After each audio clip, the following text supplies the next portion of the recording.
Hello friends, good evening everyone. Welcome back to my channel Biology Blitz. ठीक है, I am your biology educator and you know that guys कि हम लोग taxonomy हमने आज start किया। ठीक है, पहला लेक्चर में ऑलरेडी अपलोड कर चुकी थी 30 क्वेश्चंस का, और इसमें कुछ क्वेश्चंस और रिमेनिंग है। तो एक काम करते हैं, इसको पार्ट 2 में कवर कर लेते हैं। ठीक है, फिर उसके बाद से कल हम पोरीफेरा वगैरह के क्वेश्चंस, प्रोटोजोआ पोरीफेरा के PYQ जो है वो कंटिन्यू करेंगे। तो थोड़े से ही क्वेश्चन से इनको फटाफट कवर कर लेते हैं, फिर अच्छे से आप लोग एनिमल किंगडम, जिन भी बच्चों ने एनिमल किंगडम पढ़ा हुआ है, ठीक है, नहीं पढ़ा हुआ है तो फिर आज उसको आप अच्छे से बैठ के रिवाइज कर लीजिए। ठीक है, आज अच्छे से रिवीजन कर लो अपने नोट्स की, फिर कल से हम लोग उसके प्रीवियस ईयर क्वेश्चन स्टार्ट करने वाले हैं। ठीक है, तो without wasting any more time let's start our first question. First question in the sense कि 31st क्वेश्चन जो है वो क्या है, यहाँ पे टेक्सोनॉमी इंक्लूड्स, टेक्सोनॉमी में क्या क्या चीज़ें आती हैं। तो आइडेंटिफिकेशन, क्लासिफिकेशन और नोमेनक्लेचर, ये तीनों चीज़ें इसमें आ जाती हैं। और बाकी बात की जाए तो बाकी सारी वही हैं, यही हायरार्की होती है, टेक्सोनॉमिक हायरार्की। सबसे पहले क्या आता है, डोमेन्स, फिर किंगडम, फिर फाइला, और अगर प्लांट की बात की जाए तो वहाँ पे क्या आ जाएगा, डिवीज़न आ जाएगा, फिर क्लासेस, ऑर्डर्स, फैमिलीज, जेनरा और स्पीशीज आ जाता है। ठीक है, तो इसमें कुछ नया नहीं है बताने के लिए। नेक्स्ट है questions concept of species and सब स्पीशीज से, तो यहाँ से भी कुछ क्वेश्चंस निकल के आते हैं, उनको भी देख लेते हैं। जैसे 32nd क्वेश्चन कह रहा है कि species that maintains composition of communities, जो कंपोजिशन ऑफ कम्युनिटीज़ को मेंटेन करती हैं, कंपोजिशन ऑफ कम्युनिटीज़ को जो स्पीशीज़ मेंटेन करती हैं उसको हम लोग क्या बोलते हैं, तो उसको हम लोग की स्टोन स्पीशीज़ बोलते हैं। ये आश्रम पद्धति का क्वेश्चन है। कहने का मतलब है कि वह प्रजाति जो समुदायों के बनावट को बनाए रखती है, ठीक है, की स्टोन स्पीशीज़ कहलाती हैं। इस प्रजाति की उपस्थिति एक पारिस्थितिकी तंत्र के भीतर जैव विविधता को बनाए रखने और एक पारिस्थितिकी समुदाय की संरचना को बनाए रखने के लिए महत्वपूर्ण है। ठीक है, यहाँ जीवित जीव एक दूसरे पर निर्भर होते हैं और एक दूसरे के अस्तित्व में मदद करते हैं।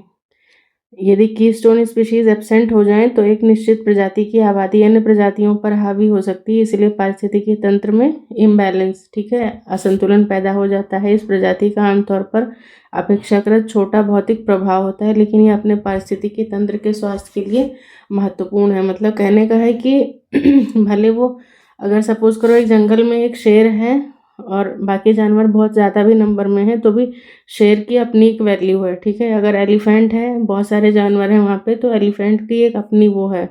तो कहने का मतलब ये चीज़ है यहाँ पे। बाकी 33 क्वेश्चन है कि if a taxonomic rank ending with e से अगर कोई ऐड हो रहा, एंड हो रहा है, तो उसको हम लोग क्या बोलते हैं, तो वो किस में आ जाता है, वो ट्राइब में आ जाता है। ठीक है, सब ट्राइब में। जैसे कि ई के साथ जो एंड हो रहा है वो ट्राइब को उल्लेखित करता है। ट्राइब जीनस के ऊपर एक वर्ग की कोटि है, लेकिन परिवार और उप परिवार के नीचे है। सब ट्राइब में भी विभाजित किया जाता है, जैसे एकाइलेफिया, हाइसिंथिया, ये सब ट्राइब में आ जाते हैं।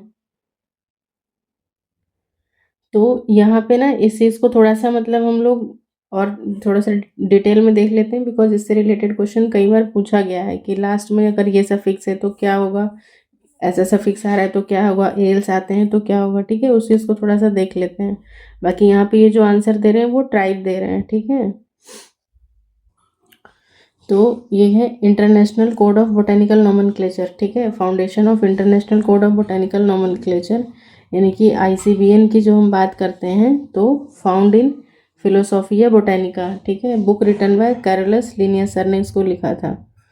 उसके बाद में current international code of botanical nomenclature appeared in 1978 में। कब आया, 1978 में। बुक थोड़ा सा वैसी है, बट ठीक है, इसको देख लो, काम की चीज़ें यहाँ से देख लो बस। मेन पॉइंट्स हैं इसके, botanical nomenclature is independent of zoological nomenclature. ठीक है, बोटेनिकल वाला अलग है, जोलॉजिकल वाला अलग है। टेक्सा जो है, हाँ, इससे क्वेश्चन इंपॉर्टेंट है ये। टेक्सा क्या है, इसको सिंगुलर क्या है, टेक्सॉन है, represent taxonomic group of any rank. ठीक है, या फिर इसको ये कह सकते हैं कि एनी यूनिट ऑफ क्लासिफिकेशन। जैसे हम लोग लिखते हैं ना डिवीज़न, किंगडम, सॉरी, किंगडम हो जाएगा, फिर फाइलम या डिवीज़न, क्लास, ऑर्डर, जीनस मतलब क्लास, ऑर्डर, फैमिली, जीनस और स्पीशीज। तो क्लास भी क्या है अपने आप में एक टैक्सॉन है, ठीक है। ऑर्डर भी क्या है अपने आप में एक टैक्सॉन है। फैमिली भी अपने आप में क्या है, एक टैक्सॉन है। कहने का मतलब है कि एनी यूनिट ऑफ क्लासिफिकेशन, ये क्या है, एक क्लासिफिकेशन ही तो हम कर रहे हैं, मतलब टैक्सोनॉमिकल हायरार्की ही तो है। इसकी हर एक यूनिट, कोई भी यूनिट जो है वो अपने आप में एक टैक्सॉन है, ठीक है। और ये सारे मिलके क्या कहलाते हैं, टैक्सा कहलाते हैं।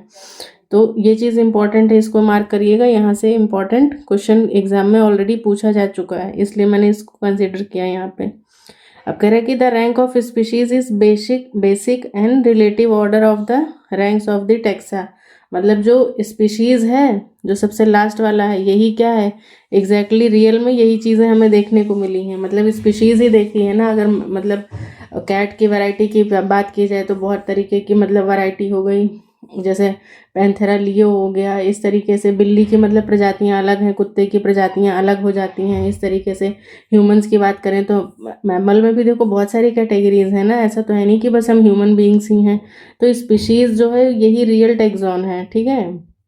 यही हमारा क्या है, रियल टैक्सॉन है। और इसी में बहुत सारे हमें कैरेक्टर्स देखने को मिलते हैं। बाकी जो मैंने थंबनेल लगाया था इससे पहले वाली वीडियो में, उसमें देखो ध्यान से मैंने एक चीज़ बताई थी कि यहाँ जब हम ऊपर से नीचे की तरफ आते हैं तो यहाँ पे क्या होता है, यहाँ पे जनरल कैरेक्टर्स जो होते हैं वो इंक्रीज होने लगते हैं, ठीक है। जनरल कैरेक्टर्स जो हैं वो इंक्रीज होने लगते हैं। लेकिन हम जैसे जैसे ऊपर जाते हैं तो वो क्या होते हैं, जनरल कैरेक्टर्स वो डिक्रीज होने लगते हैं। क्यों? क्योंकि हमें अब हम लोग आसपास हैं तो हम लोगों को अपना पता है ना, हमारे भाई बहन का पता है। फिर हमारे जैसे फादर हैं तो हमें अपने फादर के सिर्फ मतलब भाई बहनों का ही पता है, बहुत ज़्यादा पता होगा तो फिर उनसे रिलेटेड मतलब चीज़ें जो हैं, जैसे ऊपर ऊपर जाते हैं ना तो चीज़ों के बारे में जो हमारी नॉलेज है वो कम होती जाती है। लेकिन जो रियल इंटरेक्शन हुआ हमारा वो किसके साथ हुआ, स्पीशीज़ के साथ ही हुआ। तो मतलब कहना मैं यही चाह रही हूँ, बाकी पता नहीं मैं समझा पाई कि नहीं, देखना ये चीज़।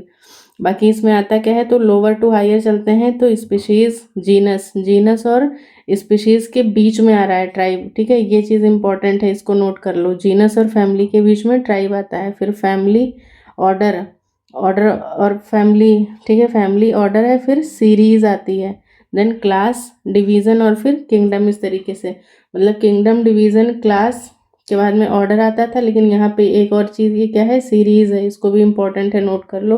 Then order, family, tribe, genus और स्पीशीज। इस तरीके से दिस कैटेगरीज और ranks are ranked one above the other called hierarchy. इसको हम लोग क्या बोलते हैं, हायरार्की बोलते हैं। किंगडम इज द, किंगडम जो है वो क्या है, हाईएस्ट है, और स्पीशीज जो है वो लोवेस्ट कैटेगरी है। लेकिन अगर कैरेक्टर सिमिलराइजेशन की बात की जाए तो जो स्पीशीज हैं यहाँ पे मैक्सिमम कैरेक्टर्स हमें देखने को मिलते हैं, और किंगडम में चले जाओ तो यहाँ पे मिनिमम कैरेक्टर्स देखने को मिलते हैं। According to international code of botanical nomenclature, different ranks और categories have following specific endings या सफिक्स लगे हुए हैं इनके साथ। तो ये चीज़ आप लोग थोड़ा सा ध्यान से इसको नोट कर लीजिए। और इसको मतलब स्क्रीनशॉट मत लेना, खुद से लिखो इसको अपनी कॉपी में। स्क्रीनशॉट लेके भूल जाओगे, पता नहीं चलेगा तुम्हें कहाँ लिखा था तुमने। तो रैंक ऑफ कैटेगरी इधर दिया हुआ है, एंडिंग ऑफ नेम है। जैसे डिवीज़न की बात करते हैं तो डिवीज़न के एंड में लगता है फाइटा, ठीक है। जैसे ब्रायोफाइटा हो गया, थैलोफाइटा हो गया, इस तरीके से मतलब ये फाइटा लगता है। सब डिवीज़न होगा तो उसका सफिक्स क्या होगा, फाइटिना होगा, मतलब एंड में। क्लास होगा तो ए ई लगेगा, ऑर्डर में एल्स लगता है, ठीक है। जैसे पोलीमोनियल्स ऑर्डर था ना, एनसीईआरटी के फर्स्ट चैप्टर में क्या दिया था कि मतलब जो पोलिनोमियल्स है वो क्या है, तो वो क्या है, अपने आप में ऑर्डर है। उसके ऑर्डर के अंदर कौन कौन सी मतलब क्लासेस आती हैं, ठीक है। ऑर्डर के अंदर मतलब सॉरी, ऑर्डर के अंदर कौन कौन सी फैमिलीज आती हैं। तो कौन कौन सी दो फैमिलीज आई थी, जिन्होंने एनसीईआरटी का वो लेक्चर देखा है उनको पता होगा। जिन्होंने नहीं देखा ना वो देखो, अभी मैंने ना वीडियो के नीचे ही डिस्क्रिप्शन वाला सेक्शन खोलो तो उसमें उससे रिलेटेड जो वीडियो मैं ऑलरेडी पढ़ा चुकी हूँ उसका मैंने मतलब लिंक जो है वो वहाँ पे पिन कर दिया है। आप उसको जा करके ईजिली देख सकते हो। उस पर टच करोगे ना तो डायरेक्ट वो वीडियो चल जाएगी, आप देख लेना उसको। फिर सब ऑर्डर की बात करते हैं तो इन्हीं सब ऑर्डर का जो सफिक्स है ये लास्ट में क्या आएगा, INEAE। फैमिली की बात करते हैं तो AC आ जाता है, ठीक है, AC। जैसे पोएसी हो गया, ग्राम मतलब पोएसी हो गया, इस तरीके से। तो ये फैमिली है, ठीक है। सोलनेसी आ जाती है, तो इस तरीके से फैमिली के लास्ट में एसी आता है। फिर सब फैमिली की अगर बात करें तो ओइडिया आ जाता है, ठीक है, ये सब फैमिली में आ जाता है। तो इतनी चीज़ें थी यहाँ पे। बाकी ट्राइब वाला जो मामला फंस रहा था वो ट्राइब वाला मामला यहाँ पे आता है जीनस और फैमिली के बीच में। और एक आता है कोहर्ट, कोहर्ट करके भी एक होता है, मैंने देखा था कुछ, मतलब कहीं पे मैंने PYQ में देखा था। तो कोहर्ट जो आता है वो होता है डिवीज़न या phylum, class, order, family, genus, species. Cohort जो है ये इसके बीच में आता है, क्लास और ऑर्डर के बीच में आएगा ये कोहर्ट, ठीक है, इसको भी नोट कर लीजिए। बाकी देखते हैं अगर कोई इससे रिलेटेड क्वेश्चन मिलता है तो अभी हम उसको फिर से क्लियर कर लेंगे। तो आई होप आपने ये सारी चीज़ें नोट कर ली होंगी। चलते हैं अपने क्वेश्चन की तरफ। बाकी फिर नेक्स्ट क्वेश्चन क्या कह रहा है कि ड्यूटेरोस्टोम और प्रोटोस्टोम एनिमल्स कैसे अलग होते हैं। सो देयर सिमिस्ट्री, नहीं the embryonic origin of their mouth, to the presence or absence of body cavity, to the presence or absence of nervous system. तो नहीं, अगर उनका पहले मतलब वहाँ से माउथ बनता है तो प्रोटोस्टोम्स कहलाते हैं, और अगर एनस बनता है तो वो ड्यूटेरोस्टोम्स कहलाते हैं। तो आंसर जो है हमारा वो क्या आ जाएगा, यहाँ पे बी हो जाएगा राइट आंसर। ये देखो इन्होंने थोड़ा सा और अच्छे से एक्सप्लेन करके भी दिया हुआ है, ध्यान से देखते हैं इस चीज़ को। प्रोटोस्टोम्स, इसमें मुख गुहा पाचन तंत्र के विकास के साथ जो मतलब गैस्ट्रुलेशन के बाद में जो बनता है वो क्या बनता है, यहाँ पे माउथ का फॉर्मेशन होता है। और example round warm, Annelida, arthropoda और मोलस्का आ जाते हैं। ड्यूटेरोस्टोम्स में पहले एनस का फॉर्मेशन होता है, ठीक है, ब्लास्टोपोर के निर्माण के साथ साथ मतलब सबसे पहले क्या बनेगा, एनस बनेगा, यहाँ पे माउथ बनता है। ये चीज़ थोड़ा सा ध्यान रखो बस। एकाइनोडर्मेटा, हेमिकोडेटा, कॉर्डेटा, बस ये चीज़ आ जाती है। बाकी एक चीज़ ये भी था यहाँ पे, क्लासिफिकेशन या डिविजन्स की बात करें तो यहाँ पे इसमें देखो, अब मुझे नहीं लगता कि इससे ज़्यादा भी कुछ होता होगा, ठीक है। एक काम करना है, इसको पेन कॉपी लेकर के लिख डालना है, या जिन बच्चों के पास मतलब बुक होगी GRB वाली कुमार एंड मलिक की, उसमें दिया हुआ है। जिन्होंने पढ़ लिया ठीक है, नहीं पढ़ा ना तो यहाँ से नोट कर लो। देखो सबसे पहले आता है डोमेन, फिर किंगडम, फिर उसके बाद सब किंगडम, देन ब्रांच आ जाता है, फिर ब्रांच के बाद में आता है ग्रेड, फिर डिवीज़न आ जाता है, ठीक है। डोमेन ये था, सबसे पहले डोमेन आता है, ये चीज़ याद रखना। फिर डिवीज़न, डिवीज़न के बाद में हम लोग क्या पढ़ते हैं, सब डिवीज़न, फिर सुपर फाइलम, अगर फाइलम की बात करें तो सुपर फाइलम, फिर आता है सब मतलब फाइलम आएगा, फिर सब फाइलम, फिर सुपर क्लास आती है, सुपर क्लास के बाद में फिर क्लास आता है, क्लास के बाद में फिर सब क्लास आएगी, फिर इंफ्रा क्लास, इंफ्रा क्लास को ही क्या बोलते हैं, कोहर्ट या फिर सीरीज नाम दिया जाता है, ठीक है, ये चीज़ ध्यान रखिएगा। तो ये किसके बीच में आया, क्लास हमारा यहाँ पे था और ऑर्डर यहाँ पे था, ठीक है। क्लास और ऑर्डर के बीच में क्या आ रहा है, ये कोहर्ट आ रहा है। ये कोहर्ट सिस्टम जो है ये बहुत बार पूछा गया है PYQ की फॉर्म में। ये कभी मान लो सीरीज पूछ ले, अभी जो मैंने समझाया था इससे पहले वाला, उसमें देखो ऑर्डर और क्लास के बीच में ही क्या दे रहा था, सीरीज दे रहा था। तो ये भी इंपॉर्टेंट है, may be next time series पूछ लेगा। फिर ऑर्डर के बाद में फिर सब ऑर्डर आता है, सेक्शन आता है, फिर सुपर फैमिली आती है, सुपर फैमिली के बाद में फिर हमारी फैमिली आती है। तो फैमिली में ईडिया या फिर ओइडिया करके आ जाता है, ये फैमिली हो जाएगी। फिर सब फैमिली में INEA, ट्राइब की बात करेंगे तो उसका सफिक्स INI होगा। फिर सुपर जीनस, देन जीनस आता है, और फिर उसके बाद में सब जीनस, फिर सुपर स्पीशीज, और फिर लास्ट वाला क्या होता है हमारा, स्पीशीज होता है। तो इसमें जो इम्पोर्टेंट है जैसे देखो, सबसे पहले डोमेन, फिर किंगडम, किंगडम के बाद में फिर डिवीज़न, डिवीज़न के बाद में सब डिवीज़न, सुपर फाइलम, फिर फाइलम। मतलब डिवीज़न एनिमल के केस में, सॉरी प्लांट्स के केस में आ जा रहा है ये चीज़, इसको हम लोग प्लांट्स के केस में कंसिडर करेंगे। और अगर एनिमल की बात करते हैं तो मतलब फाइलम आ जाएगा यहाँ पे, ये फाइलम होता है एनिमल के केस में। ये क्या लिख रही हूँ मैं भी, this one is under animals, ठीक है, एनिमल में फाइलम होगा। फिर उसके बाद में आ जाता है हमारा क्लास, क्लास के बाद में सब क्लास या इंफ्रा क्लास पूछ ले अगर इंफ्रा क्लास में, तो इंफ्रा क्लास में कोहर्ट और सीरीज आ सकता है, ठीक है, ये चीज़ ध्यान रखिएगा। फिर ऑर्डर आता है, ऑर्डर के बाद में फिर फैमिली, और फैमिली के बाद में फिर फैमिली का सफिक्स ये देखते चलो, सब फैमिली का ये आ जाता है, ट्राइब का, ये ट्राइब भी पूछा गया है ना ऑलरेडी, ये भी इंपॉर्टेंट है। ट्राइब, ट्राइब किसके बीच में आ रहा है, फैमिली और जीनस के बीच में, ट्राइब का सफिक्स है इनी, देन फिर जीनस, और जीनस के बाद में फिर लास्ट वाला आ जाता है स्पीशीज, ठीक है। तो इसको मैं थोड़ा सा एक बार छोटा कर दूं, और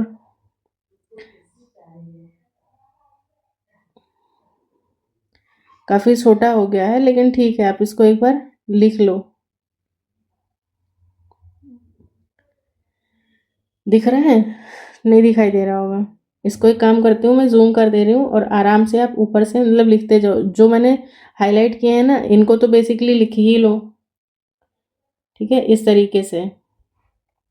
ये देखो, आराम से इसको वीडियो को ऐसे पॉज कर देना। जब नोट कर लेना तो इसको पॉज करते जाना, और फिर ऐसे करके इसको थोड़े थोड़े ऐसे बड़ा बड़ा इसको लिख करके, और जहाँ भी आप पढ़ते लिखते हो वहाँ सामने इसको पेस्ट कर लो, ताकि उठते बैठते नज़र पड़ती रहे, तो फिर ये गलतियाँ नहीं होंगी, ठीक है। स्पीशीज़ के बाद फिर वो भी आ जाती हैं, सब स्पीशीज़, वैरायटी और फॉर्म और रेस, तो वो सब छोड़ दो, जाने दो, इतना ज़रूरी नहीं है। तो ये देखो, प्रोटोस्टोम्स 8 सेल स्टेज होता है। यहाँ पे प्रोटोस्टोम्स में ये क्वेश्चन भी इंपॉर्टेंट निकल के आता है कि कैसा डिवीजन होता है। क्लीवेज तो स्पाइरल होता है। गैस्ट्रुलेशन हुआ, आर्केंटिरॉन, सीलोम, मेसोडर्म, ब्लास्टोपोर। ब्लास्टोपोर जो है वो किस में डेवलप हो जाता है? माउथ में हो जाता है। यही इंपॉर्टेंट है, मतलब सबसे पहले यहाँ पे फर्स्ट माउथ, पहले माउथ बनता है। और अगर ड्यूटेरो की बात करते हैं तो ड्यूटेरोस्टोम्स में हमें रेडियल क्लीवेज देखने को मिलता है। यहाँ पे ब्लास्टोपोर जो है, ब्लास्टोपोर से पहले एनएस का फॉर्मेशन होता है। यही चीज़ इंपॉर्टेंट है। नेक्स्ट है question number 35। Match list 1 list 2 के साथ में मैच कराते हैं। देखो यहाँ पे कुछ हमें वो दे रखे हैं इंपॉर्टेंट एनिमल्स, और फिर उससे रिलेटेड मतलब जिन साइंटिस्ट ने उस पर वर्क किया है। तो सबसे पहले अगर हम लोग पाइला की बात करते हैं, तो पाइला पे किसने काम किया था? फेरिटिमा, मतलब केचुआ आ जाता है, हर्डमानिया, पैलिमॉन, और हाई एल्टीट्यूड एंटोमोलॉजी। तो इन सब में अगर किसी का पता है, नहीं पता है, लेकिन मेरे हिसाब से ये फेरिटिमा का तो सबको पता होगा, ठीक है। फेरिटिमा का जो मतलब जिस पे काम किया था वो डॉक्टर केएन बेहल सर थे। और पाइला की बात करते हैं तो पाइला पे डॉक्टर बेनी प्रसाद सर ने काम किया था। फेरिटिमा पे केएन बेहल सर ने काम किया था। हर्डमानिया की बात करते हैं तो SM Das. Memoir on Herdmania किसने लिखा था? एसएम दास सर ने लिखा था। फिर पैलिमॉन की बात करते हैं तो पी से पैलिमॉन, पी से डॉक्टर एसएस पटवर्धन ने किया था। और हाई एल्टीट्यूड एंटोमोलॉजी तो ये है डॉक्टर एमएस मणि सर ने किया था। तो यहाँ पे ऑप्शंस अगर हम मैच करते हैं तो ये 3, 1, 2, 5, 4, तो option C is the right answer, ठीक है। ये चीज़ बहुत इंपॉर्टेंट है, ये क्वेश्चन मोस्ट इंपॉर्टेंट है। अगली बार इसमें से कुछ भी एक क्वेश्चन के फॉर्म में भी पूछ सकता है, ये में भी सेम क्वेश्चन को वो कर सकता है, तो इसको ध्यान से नोट कर लीजिए। ये सही मतलब वो है। Pila, Beni Prasad, Pheretima, KN Behl sir ने। Herdmania, SM Das. और लिखा था पॉलीमोन, एमएस पटवर्धन। और high altitude entomology doctor MS Mani sir ने किया था। नेक्स्ट क्वेश्चन आता है हमारा question number 36। Consider the following and answer. Unicellular, multicellular, prokaryotic, eukaryotic, with plastid, without plastid. Protist की बात करते हैं तो प्रोटिस्टा कैसे होते हैं? यूनिसेलुलर, यूकैरियोट होते हैं। तो सबसे पहले यूनिसेलुलर आ जाएगा, ठीक है, और यूकैरियोट आ जाएगा, 4 भी आ जाएगा।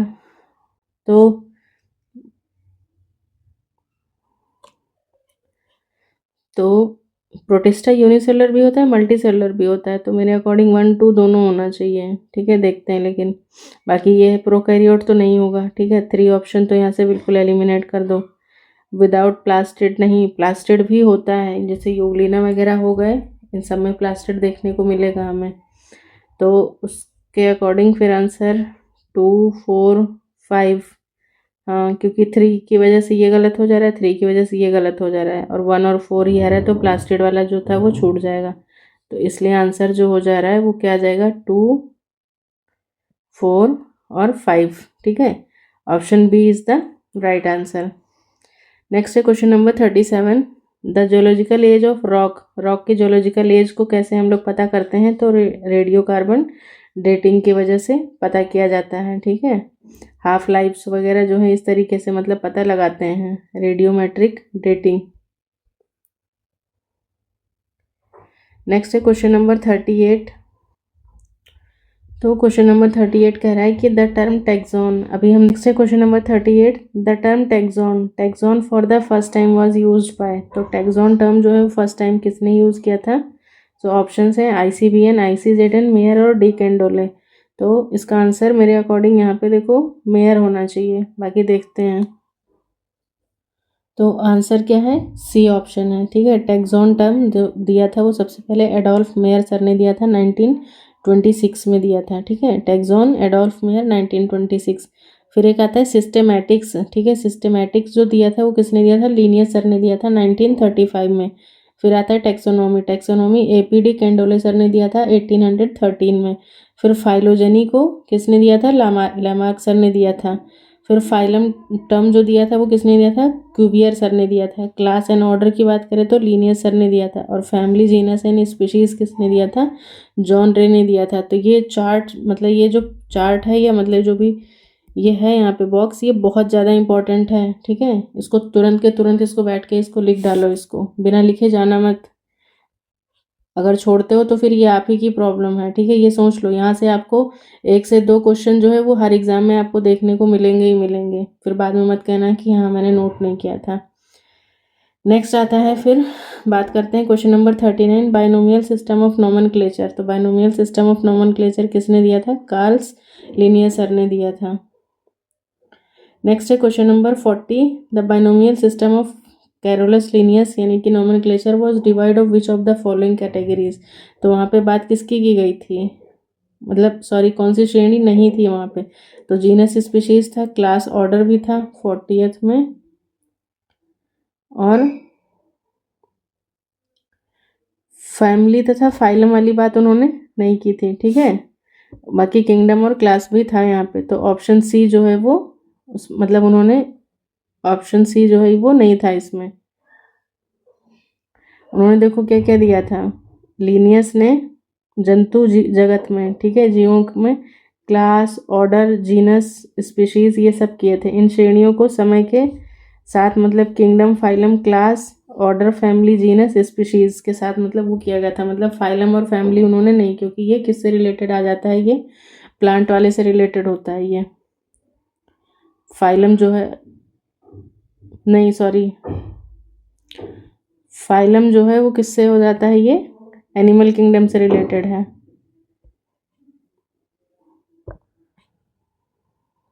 नेक्स्ट है question number 41, all organisms were classified into 8 kingdoms of 2 empires by. तो 8 किंगडम वाला जो कैवेलियर एंड स्मिथ सर ने दिया था, ये भी इम्पोर्टेंट है। अब तक तो तुम लोगों ने कितने पढ़े होंगे, 2 kingdom, 3 kingdom, 4 kingdom, 5 kingdom, 6 kingdom तक पढ़ा था ना। अब 8 किंगडम वाला है वो किसने किया था, कैवेलियर एंड स्मिथ ने। ये भी इंपॉर्टेंट है, क्वेश्चन बहुत इंपॉर्टेंट है, नोट कर लो इसको अभी अभी। अब 8 किंगडम में देखो था क्या क्या, वो भी एक बार थोड़ा सा ध्यान से देख लेते हैं। कैवेलियर स्मिथ ने सभी जीवों को 2 एम्पायर्स के 8 किंगडम्स में मतलब डिवाइड किया था। यू बैक्टीरिया, आर्की archezoa, protozoa, chromista, plantae, fungi और एनिमेलिया, इस तरीके से 3 चीज़ें। नेक्स्ट है question number 42, which species name exactly repeat generic name. जो मतलब जीनस और स्पीशीज दोनों का नेम सेम सेम हो तो उनको हम लोग क्या बोलते हैं, टोटोनिम। जैसे कि आ जाता है नाजा नाजा, रैटस रैटस, ठीक है, इस तरीके के। लेकिन इसकी एक स्पेशल खासियत पता है क्या है, ये सिर्फ आपको एनिमल किंगडम में ही देखने को मिलेगा, बॉटनी में नहीं देखने को मिलता है। ये देखो जैसे दिया है रैटस रैटस, नाजा नाजा। तो ये टोटोनिम जो है वो एक प्रजाति का नाम जाती है, मतलब जीनस और स्पीशीज दोनों नाम क्या होते हैं, सेम होते हैं। बाकी सिनोनिम का मतलब क्या है, देखो जब एक वैकल्पिक नाम 2 टैक्सोनॉमी में उपयोग किया जाता है। बाकी देखो होमोनिम की अगर बात करते हैं तो होमोनिम क्या है, होमोनिम्स में भी वर्ड विद आइडेंटिकल प्रोनाउंसिएशन, उनका प्रोनाउंसिएशन सेम हो सकता है but different spellings and meanings हो सकता है। जैसे देखो एक वर्ड आता है क्वेल, ठीक है, क्वेल क्या है, ये एक मतलब बर्ड का नाम है, एक पक्षी है ये। और एक वर्ड और आता है क्वेल, ठीक है, दोनों लिखने में और बोलने में दोनों सेम होते हैं, लेकिन इसका मतलब होता है टू क्रिंज, ठीक है। तो इस तरीके से ये किस में आ जाएंगे, होमोनिम के एग्जाम्पल्स हैं। कलर विजिबल नहीं है शायद ये, तो ये होमोनिम हो गए। सिनोनिम में मतलब एक वैकल्पिक नाम जो टेक्सोनॉमी में उपयोग किया जाता है, ठीक है। सिनोनिम्स मतलब सेम सेम हो जाएगा वहाँ पे। और बाकी बेसियोनिम, ये भी देखो क्या है, एक प्रजाति का पहले का वैध वैज्ञानिक नाम जिसका नाम बदल दिया गया है, जिसे नया या आंशिक रूप लिया गया। तो इंग्लिश मीडियम वाले सुन लो, बेसियोनिम क्या है? Basionym is the original taxonomic name given to a plant और एनिमल, ठीक है, जो ओरिजिनल नाम दिया गया था उसको वो बेसियोनिम है। बाकी टोटोनिम में जीनस स्पीशीज सेम सेम आता है, होमोनिम में उनका प्रोनाउंसिएशन और स्पेलिंग सेम हो सकती है, लेकिन उनके मतलब जो होते हैं वो क्या होते हैं? अलग होते हैं। नेक्स्ट है question number 43, two words comprising binomial nomenclature. तो बायनोमियल नोमेनक्लेचर जो है बेसिकली किस पे बेस्ड था? वो जीनस और स्पीशीज पे बेस्ड था। कैरोलस लिनियस ने 1758 में लिखा था, ठीक है, जिनको फादर ऑफ मॉडर्न टेक्सोनॉमी भी कहते हैं। बाकी एग्जाम्पल क्या दिया था? Mangifera indica. और अगर इसका और डिटेल में देखते हैं तो मैग्नीफेरा इंडिका LINN करके इस तरीके से लिया जाता है। Binomial nomenclature were discovered by तो लिनियस, ठीक है, क्वेश्चन सी ऑप्शन हो जाएगा। बाकी स्पीशीज प्लेंटरम 1753 में कैरोलस लिनियस द्वारा पहली बार, मतलब इनकी बुक्स हैं, ये बुक्स से और इनके राइटर से भी क्वेश्चंस आते हैं, तो ये चीज़ भी इंपॉर्टेंट है, नोट करते चलो साथ में। कैस्पर बॉहिन ने 1623 में संज्ञान में लिया था, जैसे कि पैंथेरा टाइग्रिस, इसमें पैंथेरा जीनस है और टाइग्रिस क्या है? स्पीशीज है, तो ये चीज़ भी ध्यान रखना। कैस्पर बॉहिन। नेक्स्ट है question number 45, Linnaeus published his concept of binomial nomenclature. सबसे पहली बार लीनियस ने किस में किया था? तो स्पीशीज प्लेंटरम में किया था। ये क्वेश्चंस अपने आप में ये मान लो कि एकदम फ्री के नंबर आपको दिलवाएंगे एग्जाम में, अगर आपने इसको अच्छे से पढ़ लिया है। पढ़ तो सब लेते हैं, याद रखना होता है, और याद कब रखोगे? जब आप कंटिन्यू उसको टाइम टू टाइम रिवाइज करोगे। अब देखो यहाँ पे सिस्टेमा नेचुरी लीनियस ने लिखा था 1735 में, इसको क्रोनोलॉजिकली लिया भी हुआ है, इसको याद कर लो ऐसे ही। फिर उसके बाद में आता है जेनेरा प्लेंटेरम, जो कि लीनियस ने लिखा था 1737 में। पहले 35 आता है, फिर 37 आता है। उसके बाद में फिर फिलोसोफिया बोटेनिका, ये भी लीनियस ने लिखा था 1751 में। उसके बाद में स्पीशीज प्लेंटेरम लीनियस ने लिखा था 1753 में। तो कई बार इस तरीके से इनके क्रोनोलॉजिकल ऑर्डर्स भी पूछ लेता है। क्रोनोलॉजिकल ऑर्डर मतलब समझ रहे हो ना, कि मतलब ईयर वाइज, जैसे ईयर चलता है सीक्वेंस में, ठीक है, तो क्रोनोलॉजिकल ऑर्डर्स भी पूछ लेता है इनके लीनियर सर की बुक्स का, और किसने कौन कौन सी लिखी थी ये तो आप देख ही रहे हो, ठीक है। इसको फटाफट इसको सब तुरंत तुरंत बैठ के लिखो इसको अभी के अभी। भले 10 क्वेश्चन लेके आती हूँ, लेकिन वो 10 क्वेश्चन भी तुम्हारे 40 क्वेश्चन से कम नहीं होते हैं, ये चीज़ ध्यान रखो। नेक्स्ट है question number 46, concern with nomenclature of organism. तो नोमेनक्लेचर ऑफ ऑर्गेनिज्म के लिए यहाँ पे स्ट्रिकलैंड दे रहा है, ठीक है। बाकी जहाँ तक इसको मैंने पढ़ा था, इसमें दोनों लोगों का वो था, RS विटेकर और इनका भी था, दोनों लोगों का था। लेकिन इसको देखते हैं, ये क्वेश्चन चेक करना वैसे, ठीक है, ये डाउट है मेरे को, आप बताना मुझे कमेंट सेक्शन में इसको चेक करके कि क्या है इसमें। तो ये तो हमारे क्वेश्चंस यहाँ पे वाइंड अप होते हैं। अब मतलब इस चैप्टर में कुछ और चीज़ें थी जो मुझे इंपॉर्टेंट लग रही हैं और मैं आपसे डिस्कस करना चाहती हूँ, तो वो पॉइंट्स भी आप साथ साथ में नोट कर लो। जिनको सिर्फ क्वेश्चन चाहिए था वो यहाँ पे बंद करके वीडियो भाग जाओ, ठीक है, जाओ खेलो कूदो आराम से। और जिनको और थोड़ा सा देखना है वो आगे देख लो, क्योंकि आगे चीज़ें जो है वो काम की आने वाली हैं, ठीक है। तो ये देखो, एक टॉपिक तो मुझे ये बहुत इंपॉर्टेंट लग रहा था, ठीक है, न्यू सिस्टमैटिक्स करके, ये अपने आप में बहुत ज़्यादा इंपॉर्टेंट है। न्यू सिस्टमैटिक्स ये बहुत इंपॉर्टेंट है, इससे क्वेश्चन आता है। तो सबसे पहले तो न्यू सिस्टमैटिक्स टर्म किसने दिया था? तो ये चीज़ आप नोट कर लो, सर जूलियन हेक्सले ने दिया था। कब दिया था? 1940 में दिया था, ठीक है। Propose the term new systematics, ठीक है, इसको नोट करो। उसके बाद में new systematics take into consideration to all the known characteristics of the organisms. अब यहाँ पे देखो कुछ दे रखे हैं इंपॉर्टेंट टर्म्स, इससे रिलेटेड क्वेश्चंस एग्जाम में आते हैं, जैसे cytotaxonomy, karyotaxonomy, morphotaxonomy, biochemical taxonomy, chemotaxonomy, और फिर आता है न्यूमेरिकल टेक्सोनोमी और एक्सपेरिमेंटल टेक्सोनोमी। तो इतने सारे बहुत ज़्यादा इंपॉर्टेंट है, इन सबको आप साथ साथ में मेरे नोट करते चलो। तो अगर बात करते हैं साइटोटेक्सोनोमी, साइटो टर्म किससे? सेल से रिलेटेड है ना, तो बेस्ड ऑन साइटोलॉजिकल स्टडीज, ठीक है, ये हो गया। कैरियो टर्म किससे रिलेटेड होता है? न्यूक्लियस से, तो based on nucleus and chromosomes, ठीक है, ये हो गया। फिर मॉर्फो की बात करते हैं तो बेस्ड ऑन मॉर्फोलॉजिकल कैरेक्टर्स पे आ जाएगा ये, ठीक है। बायोकेमिकल की बात करते हैं तो based on biochemical studies. Next है केमोटेक्सोनोमी, तो based on specific chemicals like secondary metabolites, ठीक है, ये बहुत इंपॉर्टेंट है ये। सेकेंडरी मेटाबोलाइट्स पे ये बेस्ड होता है। ये सब क्वेश्चंस आते हैं एग्जाम में, इसलिए हम बोल रहे हैं। कई बार मैच द फॉलोइंग के फॉर्म में पूछ लेता है, कई बार इस तरीके से। न्यूमेरिकल टेक्सोनॉमी की बात करते हैं तो बेस्ड ऑन स्टैटिस्टिकल मेथड्स पे बेस्ड होता है। एक्सपेरिमेंटल की बात करेंगे तो based on experimental determination of genetical interrelationship and role of environment in their formation. ठीक है, तो ये पेज जो है ये अपने आप में बहुत ज़्यादा इंपॉर्टेंट है, और ये यहाँ से एक क्वेश्चन आपको हर मतलब किसी भी तरीके के एग्जाम में आपको एक क्वेश्चन यहाँ से इजीली देखने को मिल जाएगा। ठीक है, तो इसको आराम से वीडियो को पॉज करो और फिर इसको नोट कर लो। और हाँ, कमेंट सेक्शन में मुझे एक चीज़ और बताना कि जूलियन हक्सले तो सिस्टमैटिक से रिलेटेड है। एक हक्सले थे, उन्होंने किस चीज़ से रिलेटेड है, वो आप मुझे आंसर करना कमेंट सेक्शन में। नेक्स्ट क्वेश्चन है, इंपॉर्टेंट है ये पॉइंट भी, इंपॉर्टेंट निकल के आता है यहाँ से। Types of specifications. ठीक है, तो स्पेसिफिकेशंस में यहाँ पे बेसिकली देखो 5 टाइप्स के होते हैं। ठीक है, पहले तो देख लेते हैं कौन कौन से हैं। होलो टाइप आ जाता है, फिर आइसोटाइप, लेक्टोटाइप, नियोटाइप और पैराटाइप। ठीक है, 5 तो ये हो जाते हैं। बेसिक कितने हैं, तो ये 5 टाइप्स के होते हैं, इनको पहले नोट करो। उसके बाद इनसे या तो मैच द फॉलोइंग पूछ लेगा या फिर एक क्वेश्चन डायरेक्टली पूछता है, और मोस्ट प्रोबेबली मैंने तो देखा है कि हर एग्जाम में मुझे देखने को मिल रहा है ये क्वेश्चन। तो इसको पहले ध्यान से सुन लो, फिर उसके बाद में इसकी डिटेल्स थोड़ा सा अपन पढ़ लेंगे। होलो टाइप, होलो मतलब होता है कि ओरिजिनल टाइप। ठीक है, जैसे सपोज करो कि आपने अगर मतलब पीजी वगैरह सब बच्चों ने किया है, नहीं पीजी किया तो भी बीएससी अगर कर रहे हो ग्रेजुएशन, तो वहाँ पे देखो कि आपको एक मतलब ऐसे बोटेनिकल टूर लेके जाते हैं। बोटेनिकल या मतलब जोलॉजिकल में जाओगे तो जोलॉजिकल में भी ऐसा नहीं है कि हाँ प्लांट आप नहीं देखते हो, तो टूर वगैरह लेके जाते हैं वहाँ पे। तो टूर में क्या होता है कि वहाँ पे आपसे कलेक्शंस करवाई जाती हैं। वो कलेक्शंस जो है वो ऐसा नहीं है कि हाँ मतलब बस हम कलेक्शन करके लाए और उसको हमने फेंक दिया।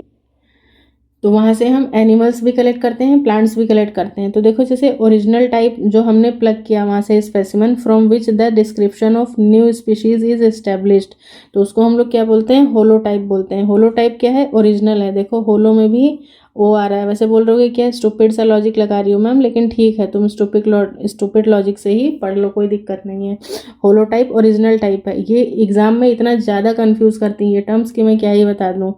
होलो टाइप ओरिजिनल टाइप हो गया। फिर आता है आइसोटाइप। ठीक है, आइसोटाइप जो है वो क्या है, इसका डुप्लीकेट हो जाता है, डुप्लीकेट ऑफ होलो टाइप।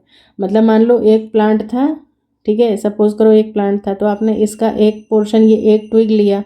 अब आपने क्या किया, एक ट्विग लिया तो फिर आपको लगा कि अरे यार क्या पता ये गिर जाए या कुछ हो जाए, या फिर इसको मैं सही से प्रिजर्व ना कर पाऊँ, तो आपने एक और ट्विग वहाँ से ले लिया। ठीक है, तो क्या होता है कि वो एग्जैक्टली क्या होता है, डुप्लीकेट होता है किसका, होलो टाइप का। अगर ये होलो टाइप था तो ये क्या हो जाता है, आइसोटाइप हो जाता है। ठीक है, ये चीज़ क्या हो गई, एग्जैक्टली होलो टाइप की डुप्लीकेट होती है as another branch of the same tree. ठीक है, क्लियर हुआ यहाँ पे। उसके बाद में लेक्टोटाइप की बात करते हैं। लेक्टोटाइप क्या है कि specimen selected from original material to serve as nomenclature type where there is no holotype. अब देखो क्या है यहाँ पर कि लेक्टोटाइप का मतलब होता है कि वो स्पेसिमेन ओरिजिनल मटेरियल से ही लाए हैं। ठीक है, जहाँ से इसको लिया था वहीं से लेक्टोटाइप को भी लाएंगे, लेकिन serve as nomenclatural type where there is no holotype, मतलब इसको वहाँ रखेंगे जहाँ पे हमारा ओरिजिनल होलोटाइप नहीं होगा। ठीक है, तो ये लेक्टो हो जाता है। नियो वर्ड क्या है, नियोनेट्स होते हैं ना, न्यू बॉर्न, तो नियो मतलब किससे रिलेटेड हो गया, न्यू से रिलेटेड हो गया। तो new nomenclatural type when the original type is missing, मतलब जब ओरिजिनल वाला यानी कि आपका होलोटाइप जब गायब हो जाएगा तो आप क्या यूज़ करोगे, नियोटाइप यूज़ करोगे। उसके बाद में पैराटाइप की बात करते हैं। तो पैराटाइप क्या है, any other specimen described along with holotype. ठीक है, होलोटाइप के साथ साथ, जैसे मान लो मैंने ये होलोटाइप यहाँ पे लिया था एक, और उसी के साथ साथ मैंने एक और मतलब कोई अलग स्पीशीज़ को मतलब मैंने कंटिन्यू किया। ठीक है, उसका डिस्क्रिप्शन, तो वो किस में आ जाएगा, पैराटाइप में। पैराटाइप का मतलब क्या होता है, ये पैरेलली। ठीक है, पैरेलल जब हम लोग काम करेंगे, any other specimen described along with holotype, तो वो कैसा आ जाएगा, वो पैराटाइप हो जाएगा। और फिर लास्ट में आता है हमारे पास सिनटाइप। सिनटाइप का मतलब है any of 2 or more specimen cited by author when there is no holotype. जब कोई होलोटाइप ना हो तो हम लोग क्या करेंगे, मतलब कि any of 2 or more specimens, मतलब एक से ज़्यादा स्पेसिमेन को जब हम लोग एक साथ स्टडी करेंगे, वो भी कब, जब होलोटाइप मिसिंग हो या फिर मतलब होलोटाइप ना हो। तो आई थिंक मतलब कुछ क्लियर हुआ आपको, कुछ तो समझ में आया ही होगा। देखो नियो कब होगा, जब सारे मिसिंग हो जाएंगे, ठीक है, ऑल द ओरिजिनल मटेरियल जो है वो मिस हो जाएगा, तब वो नियो टाइप कहलाएगा। लैक्टो कब कहलाएगा, जब होलो टाइप मिसिंग है, ठीक है। लैक्टो कब कहला रहा है कि जब होलो टाइप क्या है, when there is no holotype. जब होलो टाइप नहीं होगा तो उस कंडीशन में क्या बोलेंगे हम लोग, उसको लैक्टो टाइप बोल रहे हैं। और उसके बाद में पैराटाइप तो मैंने बता ही दिया है कि पैराटाइप में क्या हो रहा था। बाकी सिन टाइप देख ही रहे हो कि सिन मतलब साथ साथ, ठीक है, सिन मतलब साथ साथ, एनी ऑफ टू। जब इस तरीके से टू या मोर की बात करें तो आप सिन लगा देना। बाकी ठीक है, अगर समझ में आया तो ठीक, नहीं समझ में आया तो फिर पूछना कमेंट सेक्शन में, देखेंगे फिर इसको कुछ और तरीके से आपको एक्सप्लेन करेंगे, ठीक है। आई होप यहाँ तक आपको चीज़ें क्लियर हुई होंगी। तो ठीक है फ्रेंड्स, आप इसको मतलब देखिए आराम से बैठ के, मतलब आराम से इसको नोट कर लो। जो जो चीज़ें आपको समझ में नहीं आ रही हैं वो आप मुझे कमेंट सेक्शन में पूछ सकते हो, या फिर मेरा टेलीग्राम चैनल ज्वाइन कर लो, वहाँ पे मुझसे डायरेक्ट क्वेश्चंस पूछ लिया करो, कोई दिक्कत नहीं है मुझे। फिर बाकी चीज़ें जो है वो हम आराम से नेक्स्ट जो है कल से हम लोग मतलब अपना प्रोटोजोआ और पोरीफेरा के क्वेश्चंस कंटिन्यू करेंगे, ठीक है, PYQ के फॉर्म में। बाकी ये देखो जो क्वेश्चन मैंने दिया था किंगडम सिस्टम से कि 2 kingdom classification, 3 kingdom, 4 kingdom, 5 kingdom, तो किसी बच्चे ने आंसर नहीं किया, सिर्फ एक बच्ची है उन्होंने आंसर किया है। मतलब अच्छा लगा मुझे एटलीस्ट, हाँ आप मतलब कुछ बच्चे तो हैं जो मेरी बात को सुनते हैं, ठीक है। बाकी आप लोग भी कोशिश करना, वीडियो पूरी देखो। जिनको नहीं पता है ना वो कहीं से ढूंढो आंसर, नहीं अगर आंसर पता है तो ये नहीं कि हाँ उसको स्किप कर देना, उसको ढूंढो, उसको खोजो। जब तक आप क्यूरियोसिटी नहीं लाओगे अपने अंदर तब तक आप चीज़ों को ज़्यादा लंबे समय तक रिटेन नहीं रख सकते हो, ठीक है। तो आप जब खुद से ढूंढोगे ना तो आपको ज़्यादा टाइम तक याद रहेगा। तो 2 किंगडम एरिस्टोटल ने दिया था, प्लांट और एनिमल्स में डिवाइड किया था। 3 किंगडम हंस हेक्कल ने दिया था, 4 कोपलैंड ने दिया था, 5 RH विटेकर सर ने दिया था, और 6 किंगडम क्लासिफिकेशन या डोमेन सिस्टम जो है वो कार्ल वोज ने दिया था। और अभी हम लोग देख के आ रहे थे, अभी हमने क्वेश्चन पढ़ा था ना वहाँ पे 8 किंगडम भी दिया था। तो 8 किंगडम किसने दिया था वो उसको भी मतलब साथ में ऐड कर लेना। अब बाकी आज मैं जा जाते होमवर्क आपको ये देके जा रही हूँ कि जैसे 2 था, 2 से इसमें तीसरा ऐड हुआ तो उन्होंने किस चीज़ को यहाँ पे ऐड किया था, ठीक है। 4th में किसने, कोपलैंड ने क्या ऐड किया था, 5th में क्या ऐड किया गया था, ठीक है। इस तरीके से चीज़ों को क्या यहाँ पे ऐड हुआ था, कौन कौन सा वो लोग मतलब किंगडम यहाँ पे ऐड करते जा रहे थे, वो आज चीज़ आपको ढूंढ करके लिखना है।